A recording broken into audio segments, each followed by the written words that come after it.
Hi friends, welcome back to Ramya ಅಡುಗೆ ಮನೆ channel.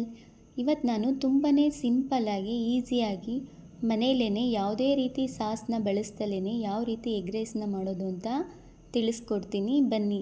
ಇದಕ್ಕೆ ಬೇಕಾಗಿರೋಂಥ ಇಂಗ್ರೀಡಿಯೆಂಟ್ಸ್ ಇಲ್ಲಿ 1 ಇಂಚಷ್ಟು ಶುಂಠಿ ತೊಗೊಂಡಿದ್ದೀನಿ, 1 ಗಡ್ಡೆ ಬೆಳ್ಳುಳ್ಳಿ ತೊಗೊಂಡಿದ್ದೀನಿ. ಇದನ್ನು ಕುಟ್ಟಿಟ್ಕೊಂಡಿದ್ದೀನಿ ಈ ಥರ ನೋಡಿ. ಹಸಿ ಕರ್ಬೇವಿನ ಸೊಪ್ಪು, ಚಿಕ್ಕದು 2 ಟೊಮೊಟೊ ತೊಗೊಂಡಿದ್ದೀನಿ, ನೀರುಳ್ಳಿ 2, ಹಸಿಮೆಣ್ಸಿನ್ಕಾಯಿ 2, ಕೊತ್ತಂಬರಿ ಸೊಪ್ಪು. ಸ್ಪೈಸಸ್ ಬಂದ್ಬಿಟ್ಟು ಗರಂ ಮಸಾಲ, ಧನಿಯಾ ಪೌಡರು, ಚಿಲ್ಲಿ ಪೌಡರು ಮತ್ತು ಮೆಣಸಿನ ಪುಡಿ, ಸ್ವಲ್ಪ ಅರಿಶಿನ ಮತ್ತು ಮೊಟ್ಟೆ ತೊಗೊಂಡಿದ್ದೀನಿ. ರೈಸ್ನ ಆಲ್ರೆಡಿ ಮಾಡಿ ಆರಿಟ್ಕೊಂಡಿದ್ದೀನಿ ಈ ಥರ ನೋಡಿ. ಬಾಣಲೆಗೆ ಎಣ್ಣೆ ಹಾಕ್ಕೊಳ್ಳಿ. ಎಣ್ಣೆ ಕಾದ ನಂತರ ಫಸ್ಟು ಶುಂಠಿ ಬೆಳ್ಳುಳ್ಳಿ ಜಜ್ಜಿಟ್ಕೊಂಡಿರೋದನ್ನ ಸೇರಿಸ್ಕೊಳ್ಳಿ. ಇದು ಸ್ವಲ್ಪ ಚೆನ್ನಾಗಿ ಫ್ರೈ ಆಗಲಿ.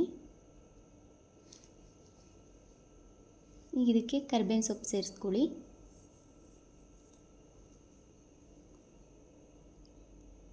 ನೀರುಳ್ಳಿ ಮತ್ತು ಹಸಿಮೆಣ್ಸಿನ್ಕಾಯಿನ ಸೇರಿಸ್ಕೊಳ್ಳಿ. ಇದು ಚೆನ್ನಾಗಿ ಗೋಲ್ಡನ್ ಫ್ರೈ ಆಗಬೇಕು ನೀರುಳ್ಳಿ.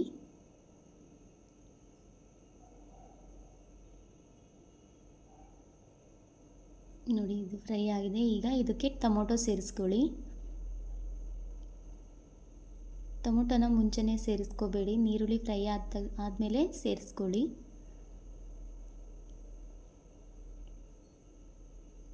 ಟೊಮೊಟೊ ಫ್ರೈ ಆಗಿದೆ. ಈಗ ನಾನಿಲ್ಲಿ ಎಗ್ನ ಸೇರಿಸ್ಕೊಳ್ತಾ ಇದ್ದೀನಿ. ಎಗ್ ಹಾಕಿದ ಮೇಲೆ 1 ನಿಮಿಷ ಮಿಕ್ಸ್ ಮಾಡ್ಕೊಳಕ್ಕೆ ಹೋಗಬೇಡಿ, ಹಿಂಗೆ 1-2 ನಿಮಿಷ ಬಿಡಿ. ನೋಡಿ, ಹೀಗೆ ಮಿಕ್ಸ್ ಮಾಡ್ಕೊಳ್ಳಿ.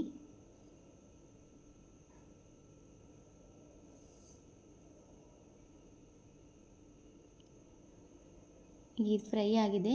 ಈಗ 1 ಅರ್ಧ ಟೀ ಸ್ಪೂನಷ್ಟು ನಾನು ಸಾಲ್ಟ್ ಸೇರಿಸ್ಕೊಳ್ತಾ ಇದ್ದೀನಿ. ಇಲ್ಲಿ ಸ್ವಲ್ಪ ಫಸ್ಟಿಗೆ ಸೇರಿಸ್ಕೊಳ್ತಿದ್ದೀನಿ.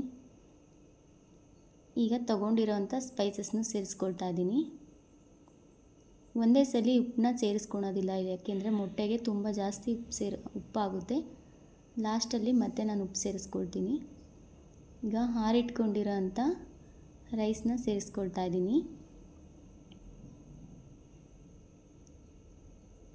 ತುಂಬಾ ಬೇಗ ಆಗುತ್ತೆ ಫ್ರೆಂಡ್, ತುಂಬ ಟೇಸ್ಟಿಯಾಗೂ ಇರುತ್ತೆ. ಈ ಚಳಿಗಂತೂ ತುಂಬ ಸಖತ್ ಟೇಸ್ಟಿಯಾಗಿರುತ್ತೆ. ನೀವು ಮನೇಲಿ ಮಾಡಿ ಟ್ರೈ ಮಾಡಿ ಫ್ರೆಂಡ್ಸ್.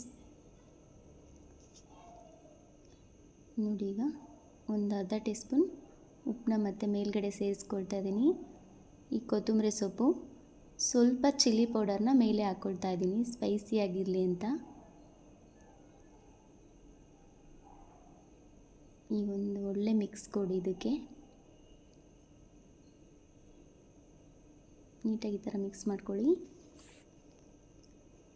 ನೋಡಿ ಫ್ರೆಂಡ್ಸ್, ರೆಡಿ ಆಯಿತು.